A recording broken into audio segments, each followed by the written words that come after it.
sculpture. All right. Remember the agora? That's the public place where the Greeks would interact.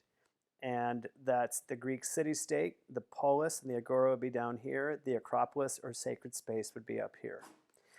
Big theme of the Greeks is democracy, freedom, and individualism. All right. Also, big Greek theme, humanism. Man is the measure. People make things happen. They have their gods, but humans are powerful. Humans make things happen. All right, Greek sculpture. First is the archaic. All of Greek sculpture is going to become more and more naturalistic and more lifelike. There's the archaic. Usually has the archaic smile, and it's naturalistic, but not quite as perfect as the classical. Yours is Anavasos Kouros. Kouros was a grave marker or an ideal young man. Also, Peplos Kore, that's a female ideal woman. This one was a goddess. And these are both archaic, naturalistic, but not quite like Doryphoros. Doryphoros is classical, and classical is perfect, ideal, lifelike. Contraposta makes him look alive. Perfect skin, perfect physique, classical. The face is sometimes called severe, and he's very serious, and they are very rational. All right, there's the archaic, and there's the classical. Polykleitos is canon. He talked about ideal proportions and the perfection found in Greek art. He was into numbers, math, and beauty, and the beauty of math and perfection. All right. Also, the Greeks were into reason over pathos or self-control. We'll come back to that one later. All right. Grave steel is also classical because classical is lifelike. You can see the natural form here. This is grave steel, a classical work. All right. There's the Parthenon, and we did that one on the... Anyway, the Parthenon had some sculpture here, and that would be Apollo and some of the Greek gods there, and the three goddesses on the other side. And the plaque of Ergostines was also on the Parthenon. And this is, these are regular people, humans, humanism, but also the theme of democracy. Real people have value. Real people are seen in the art. And form-wise, they look like Doryphoros. They have contraposta. They are noble. They are ideal, even though they are regular people. All right. There's Temple of Athena Nike has a work, and that was the gateway to the Acropolis. And on the side here, you had this Temple of Athena Nike, and that's Nike adjusting her sandal. She's classical. Classical emphasizes the body.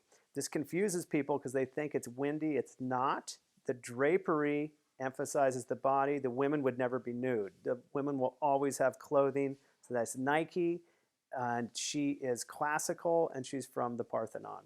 So you have archaic, classical, and Hellenistic. These two have a vertical line. Hellenistic is more diagonal. So Hellenistic is diagonal, dynamic, and emotional. And if you can see them side by side, it's easiest to see. And that's Nike of Samothrace. Then the other thing of Hellenistic is it's more real. It's more emotional. It has more pathos. So here you have seated boxer. He's an actual guy. The physique is still ideal and beautiful, but his beauty's in his truth. You can feel him. He's real. His suffering is real, and that's seated boxer, Hellenistic. All right. Then on this temple here is some great Hellenistic Athena battling the giants, and it is also Hellenistic. Diagonal, dynamic because they're fighting, and you can feel it. It's very expressive. He's really suffering, and she's beating the giants. Okay. There's Etruscans. There's a couple works just to be aware of. Sarcophagus of the Spouses and Apollo. For the Etruscans, they were very artistic. They came between the Greeks and the Romans. That's a coffin. They were very much into funerary architecture. It looks archaic because of the faces, but that's Etruscan.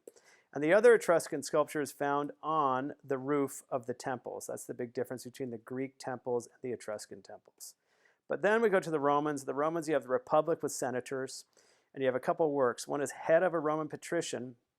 They were into ancestor worship, and the Roman man has gravitas. He's very serious. He's not ideal.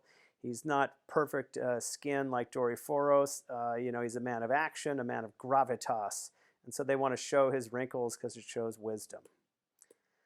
Then Romans have, during this time, they rule for about 200 years. It's called Pax Romana, and it's a time of Roman peace. So then we have Augustus of Prima Porta.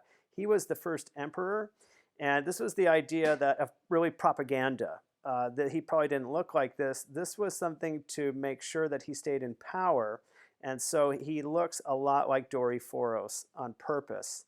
They appropriate the Greek Doryphoros because that represents greatness, and you put it here in Augustus, and the idea here is Greece was great, I will bring Rome greatness. Also, Augustus is connected with the gods. That's Cupid, a Roman god who also supports him. And on his armor here are stories of his glory. So that's Augustus of Prima Porta. The Greeks are about beauty and idealism. The Romans, it's really about propaganda, power, and authority. Column of Trajan is similar. That's Trajan at the top. And this column tells the story of the Roman conquest of the Romanians. But 90% of this is Roman engineering and Roman systems of governance and basically the Roman way of life and its superiority. Only about 10% is battle. And again, that's the Roman theme of power, authority of their emperor. And then the last one is Ludovisi's sarcophagus. This is the end of the Roman Empire. And the barbarians are coming, and they're bearded, and they're going against the Romans. And here you get a sense of the chaos and the pressure on the Roman Empire. This man here on horseback, the Romans are still superior. They think they will win, but you can feel the pressure here. All right, that's from the Greeks up through the Romans, and that's it.